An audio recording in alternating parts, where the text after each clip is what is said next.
สบายดีเนาะมื้อนี้เราก็ตื่นเช้าๆมายามดอกทองเนาะเมื่อกี้มาให้นอก2ตัวแต่ว่ามันไปแล้วเนาะเพราะว่ามันมาค่ำนะแต่ว่าตอนนี้จะบ่ยังหลายแล้วเนาะพอเริ่มแจ้งแล้วนกน่าจะเข้าแล้วเนาะเป็นจังได๋ไปติดตามพร้อมกันเนาะ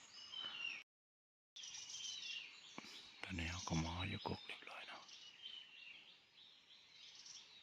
มีนกน้อยเข้าอยู่เนาะ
บ่ถึก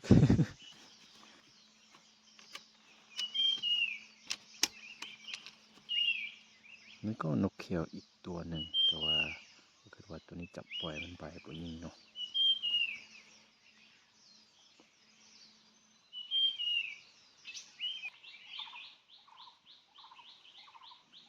นี่คือความหลายของนกเนาะนกกวกนี่มาหลายเต็มเลยเนาะบินไปบินมาอันนี้คือจุดเดียวได้ทั่วกกอันยังบ่เห็นเนาะ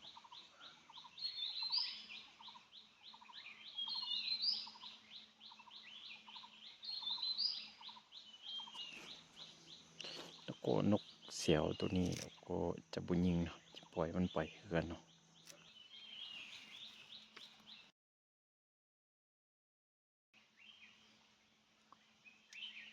เจ้าตัวนี้ขออนุญาตยิงเนาะ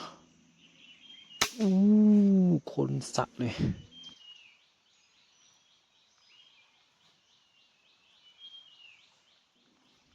เบิ่งเอาเนาะความหลายปะโถ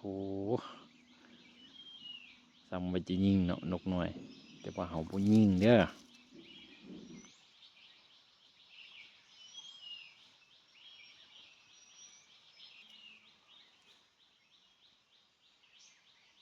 เจ้าตัวนี้ขอเอาแล้วเด้อโอ้โห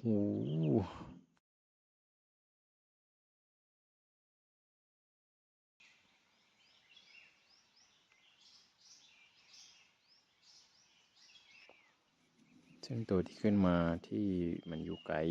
แล้วก็ตามนี้นี่ปล่อยไปเนาะโอ้ยเห็นบ่บินวิ่งไปวิ่งมาเลยนะ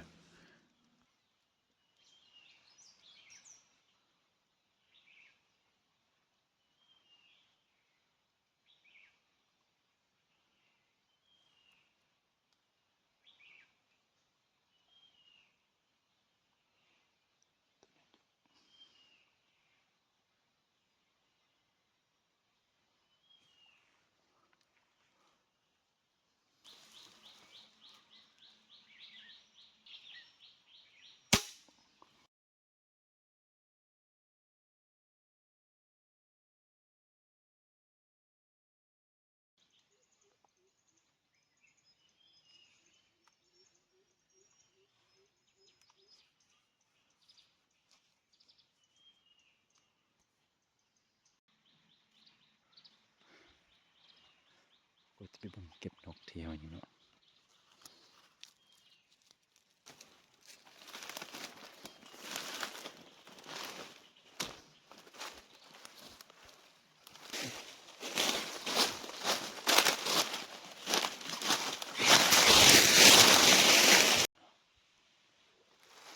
อีกตัวหนึ่งชอบบ่อยนะนกเขียวเนาะ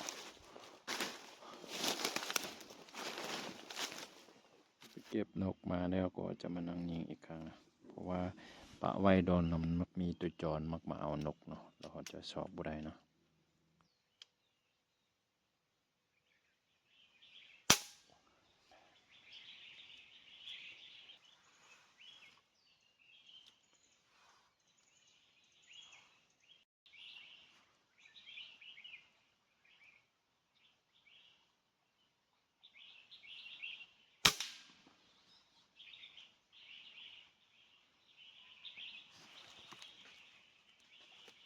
บอกตั้งแต่ว่านกขวกเนี่ยค่อนข้างที่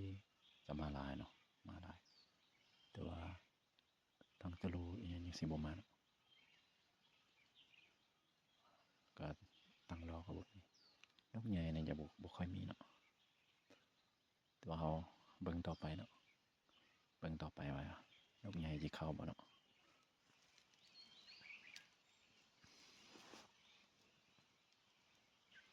นั่งอยู่ในป่ายังฉีไม่จำเป็นต้องใช้เสียงเพลงเนาะเสียงนกมันนะเปิดตลอดเวลาเลยนะ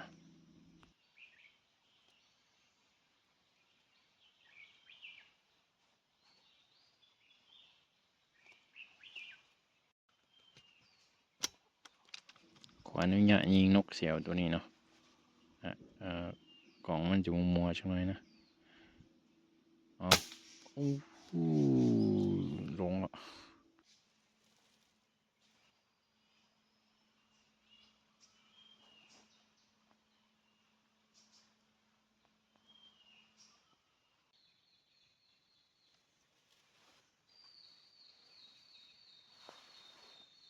กระเล่นก็มาหลายเนาะกระเล่นนกน้อยนกกลัวก็ยังมานกแซว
ตัวนี้นกแสวอีกแล้วเนาะอ๋อคอยยิงอีกบาทหนึ่งเด้อ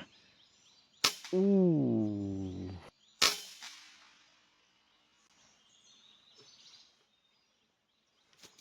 ตัวนี้นกคิดว่าจะปล่อยเข้าไปเนาะตัวนี้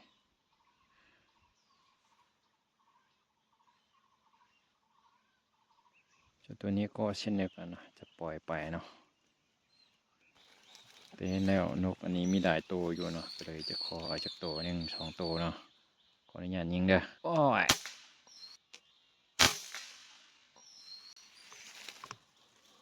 นกมันก็ยังมาอยู่เนาะตัวเขาเกิดว่าวันนี้น่าจะพอแล้วนะบอกเอามาหลายอยู่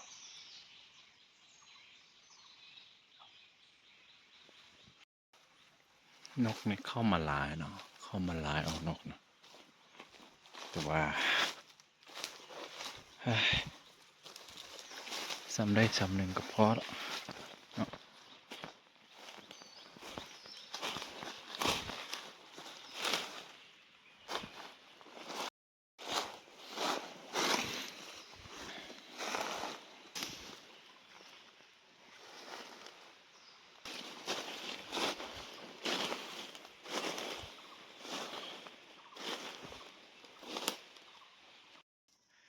ที่เอามามันที่จริงมีหลายแต่ว่าเขาเลือกที่จะบ่เอาเนาะแล้วก็นี่มาเลย